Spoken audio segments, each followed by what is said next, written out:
Mwaka 1787 Marekani ilikuwa inakabiliwa na mgogoro wa kitaifa.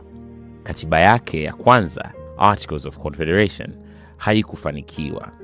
Serikali ilikuwa dhaifu, uchumi haukuwa imara, na taifa changa lilikuwa katika hatari ya kusambaratika. Badala ya kukata tamaa, viongozi wa Marekani walichagua mazungumzo. Wajumbe 55 kutoka majimbo 12 walikusanyika katika Independence Hall, Philadelphia.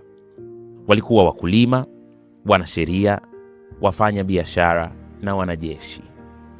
Licha ya tofauti zao kubwa, walikuja wakiwa na lengo moja: kuliokoa taifa lao.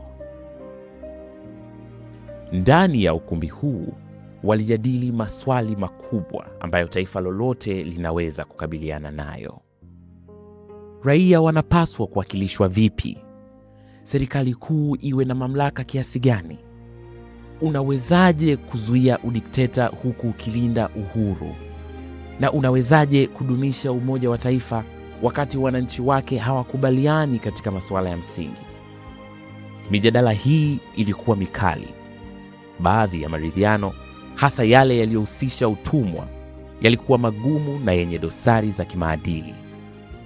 Hata hivyo, yaliusukuma mkutano mbele na kuzalisha waraka wenye ujasiri wa kuliunganisha taifa lililokuwa dhaifu.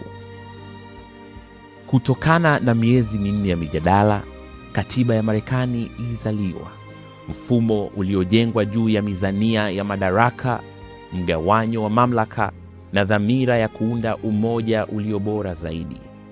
Haikuwa kamilifu, lakini iliunda muundo imara ulioweza kudumu kwa zaidi ya miaka 250 ya mabadiliko. Marekani inapoadhimisha miaka 250 ya uhuru, mkutano wa Philadelphia unabaki kuwa ishara yenye nguvu ya kujibadilisha, uthabiti na ujasiri wa kujenga upya taifa kupitia mazungumzo na maridhiano. Sisi watu wa Marekani, mamlaka yote ya kutunga sheria yatakabidhiwa kwa bunge la Marekani. Mamlaka ya utendaji yatakabidhiwa kwa rais wa Marekani. Mamlaka ya mahakama yatakabidhiwa kwa mahakama kuu. Hakuna mtu atakayenyimwa uhai, uhuru au mali bila kufuata utaratibu wa kisheria. Bunge halitatunga sheria itakayopunguza uhuru wa kujieleza au wa vyombo vya habari. Kutoka kwenye mgogoro ilizaliwa katiba, na kupitia maridhiano taifa likazaliwa.